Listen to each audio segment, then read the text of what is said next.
आज मेरा लॉ का सेकंड एग्ज़ाम पेपर है और मैं ऑन द वे हूँ, जा रहा हूँ। और एक्चुअली मैंने एक कंप्लेंट किया हूँ और एक आरटीआई भी लगाया कि मेरी आरटीआई अर्ज का अर्थबोध नायब तहसीलदार साहब कलेक्टर कार्यालय को नहीं हो रहा है, तो उनके वो नकल करके पास हुए क्या। और दूसरा फिर मैंने एक आरटीआई अर्ज लगाया जिसमें ऐसे लिखा हूँ कि अगर मेरी अर्जी का अर्थबोध नहीं होता ऐसा बोलकर आप नकल करके पास हो, ऐसा सिद्ध ना करें। तो इसकी जो अर्जी है मैंने काफ़ी लोगों को शेयर किया सोशल मीडिया पर। तो हमारे एक मित्र जानकार सीनियर एडवोकेट साहब को भी मैंने शेयर किया था, तो उनका रिप्लाई आप उन्होंने काफ़ी अच्छी सलाह मशवरा दिए कि आप एक सोशल एक्टिविस्ट बनना चाहते हो तो आप ये काम करो, एजुकेशन का करो, ट्रेनिंग गाइडेंस का करो, हेल्थ का करो और लोगों में जागरूक मतलब कोचिंग क्लासेस, ट्रेनिंग, गाइडेंस और कैंप लो और ऐसा करो वैसा करो, जैसे एक जो सोशल वर्कर काम करता है, सोशल एक्टिविस्ट करता है, इस तरह की पॉजिटिव चीज़ें करो। और आप ये जो कर रहे हो कि आपके साथ में कुछ गलत हो गया तो आप सिस्टम से भिड़ गए हो, पुलिस डिपार्टमेंट के पीछे और जो भी गवर्नमेंट है, मंत्रालय है, तो इनसे आप भिड़ गए हो, एंटी सिस्टम आपने एक जो रुख अपना लिया है, तो ये नेगेटिव चीज़ है। तो मैं ये बात कहना चाहता हूँ कि मैं ऐसा समझता हूँ कि पॉजिटिव नेगेटिव जैसी कोई चीज़ नहीं होती है, हमारी सोच किसी चीज़ को पॉजिटिव या नेगेटिव बताती है। जैसे एक मिसाल, एक मैंगो ले लो, तो किसी के लिए मैंगो जो है तो बहुत अच्छी चीज़ है कि उसको से एलर्जी हो जाती है, तो ऐसी दूसरी भी बहुत सी चीज़ें हैं, बहुत सी अब समझ लो कोई छिपकली कीड़े मकोड़े खाता है तो उसके लिए वो अच्छी चीज़ है। दुनिया में ऐसे भी लोग हैं और कुछ जो लोग हैं तो उसको पसंद नहीं करते, तो उनके लिए वो निगेटिव चीज़ हो गई। तो पॉजिटिव और निगेटिव के झमेले में हमें ना फंसते हुए हमें जो सही लगता है वो हमें करना चाहिए। अब ये जो मिसाल दे रहे हैं कि आप कोचिंग क्लासेस, ट्रेनिंग और ब्लड कैंप और हेल्थ कैंप और ये और वो सब चीज़ें करो, तो देखो करने के लिए तो हज़ार चीज़ें हैं, लाखों चीज़ें हैं, अनगिनत चीज़ें हैं, तो एक आदमी क्या क्या करेगा, एक सवाल ये। दूसरी चीज़ ये है कि मैं जो लड़ाई लड़ रहा हूँ वो समझना बहुत ज़रूरी है।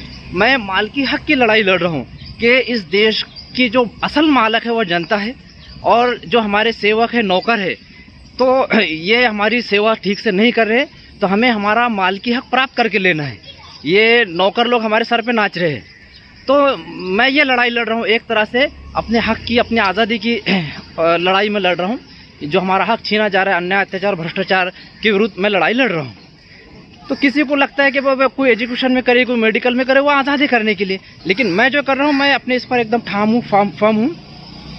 तो मैं ये कहना चाहता हूँ कि अंग्रेज़ों की जब हम गुलाम थे, हमारे ऊपर अंग्रेज़ों की हुकूमत थी और वो जुल्म करते थे, तो उस टाइम में जो फ्रीडम फाइटर उठे, जिन्होंने अपने परिवार का, जान का, हर चीज़ का बलिदान दिया, शहादत पाई और जेलों में गए, जान दी, क्या ना जाने क्या क्या कुर्बानियाँ दी, तो अगर उनको ऐसे सलाहकार मिल जाते कि तुम ये सब मत करो, एजुकेशन का करो, लोगों में फला चीज़ की कमी है वो करो, तो उस टाइम में भी ऐसे सोशल एक्टिविस्ट, समाज मुस्लिह और समाज की सेवा करने वाले थे, उन्होंने भी करे, बहुत से गलत चीज़ों का सफाया करे।